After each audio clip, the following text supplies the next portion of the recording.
Taste the Daily.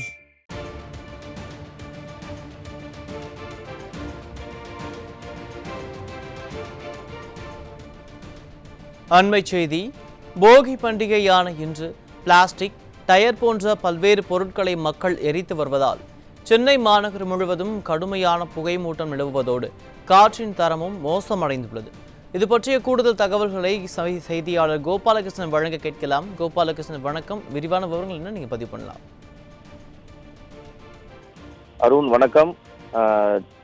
போகி பண்டிகை இன்று நாடு முழுவதும் கொண்டாடப்பட்டு வருகிறது. மார்கழி மாதத்தின் கடைசி நாள் என்பதாலும் நாளை தை 1ஆம் தேதி பிறப்பையொட்டி இந்த மார்கழி மாதத்தின் கடைசி நாளான இன்று ஒவ்வொரு வீட்டிலும் பழைய பொருட்களை எரிப்பது வழக்கமாக கொண்டு வருகின்றனர். தமிழர்களின் பாரம்பரியமாகவும் இது பார்க்கப்பட்டு வருகிறது. அந்த வகையில் இன்று காலை அதிகாலை 4 மணி முதலே வீட்டில் இருக்கும் ஒவ்வொரு பழைய பொருட்களையும் எரித்து வருகின்றனர். குறிப்பாக சென்னையை பொறுத்தவரை சென்னை மாநகர் முழுவதுமே இந்த பழைய பொருட்கள் எரித்து வருகின்றனர். இதில் வீட்டில் இருக்கக்கூடிய பேப்பர், எளிதில் மக்கக்கூடிய பொருட்களை மட்டும் எரிப்பதோடு மட்டுமல்லாமல் வீட்டில் இருக்கக்கூடிய பிளாஸ்டிக் பொருட்கள், அதே போன்று டயர் போன்ற பொருட்களையும் எரித்து வருவதை நம்மால் பார்க்க முடிகிறது. இந்த அதிகமான மாசு அளவை எடுக்கும் வகையில் இருக்கக்கூடிய பொருட்களை எரிக்கக்கூடாது என மாசு கட்டுப்பாடு வாரியம் ஒரு சுற்றறிக்கை மட்டுமே அனுப்பிய நிலையில் அவற்றை முறையாக கண்காணிக்காத காரணத்தினால் இப்படி சென்னை மாநகர் முழுவதும் பொதுமக்கள் இந்த அதிக அளவில் புகையை வெளியேற்றக்கூடிய பொருட்களை, குறிப்பாக இந்த பிளாஸ்டிக், டயர் போன்ற பொருட்கள், செருப்பு போன்ற பிளாஸ்டிக் பொருட்களை எரிப்பதால் சென்னை மாநகர் முழுவதுமே காற்றின் தரம் என்பது மோசமடைந்திருக்கிறது.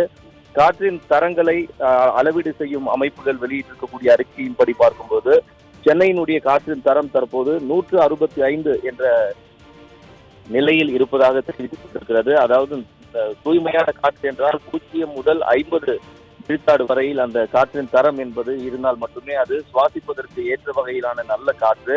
ஆனால் தற்போது இருக்கக்கூடிய நிலவரம் என்பது சென்னை மாநகர் முழுவதுமே 165 என்ற ஏர் குவாலிட்டி இண்டெக்ஸ் என சொல்வார்கள். அந்த காற்றின் தரம் 165 என்ற நிலையில் இருக்கிறது. இந்த நிலை என்பது அன்ஹெல்தி, அதாவது சுவாசிப்பதற்கு ஏற்ற வகையில் இல்லாத காற்று என்ற அளவுக்கு தற்போது சென்னை மாநகரில் காற்றின் தரம் என்பது மாசடைந்திருக்கிறது. அந்த அளவுக்கு இந்த பழைய பொருட்களை எரிக்கிறோம் என்ற பெயரில் அதிக அளவில் புகையை ஏற்படுத்தும் பிளாஸ்டிக் பொருட்கள், டயர் போன்ற பொருட்களை எரிப்பதனால் இந்த அளவுக்கு சென்னையின் காற்றின் தரம் என்பது மாசடைந்திருக்கிறது. இவற்றை மாசு கட்டுப்பாடு வாரிய அதிகாரிகள் முறையாக கண்காணித்து இது போன்ற தடை செய்யப்பட்ட பொருட்களை எரிப்பவர்கள் மீது கடுமையான நடவடிக்கை எடுக்க வேண்டும் என்ற ஒரு இயற்கை ஆர்வலர்கள் அறிவுறுத்தி வந்த நிலையில் அந்த எந்த விதமான கண்காணிப்பையும் சென்னை மாநகர காவல்துறையும் சரி, தமிழ்நாடு மாசு கட்டுப்பாடு வாரிய அதிகாரிகளும் சரி மேற்கொள்ளாமல் இருக்காத காரணத்தினால் இது போன்ற காற்றின் தரம் என்பது அதிக அளவில் மாசடைந்திருக்கிறது. இது போன்ற ஒரு காற்றின் தரத்தை உடல் நலம் பாதிக்கப்பட்டிருப்பவர்கள் சுவாசிப்பது மிக ஆரோக்கியமற்ற ஒரு சூழலை ஏற்படுத்திவிடும் என்றும் மருத்துவர்கள் எச்சரிக்கின்றனர். அருண்,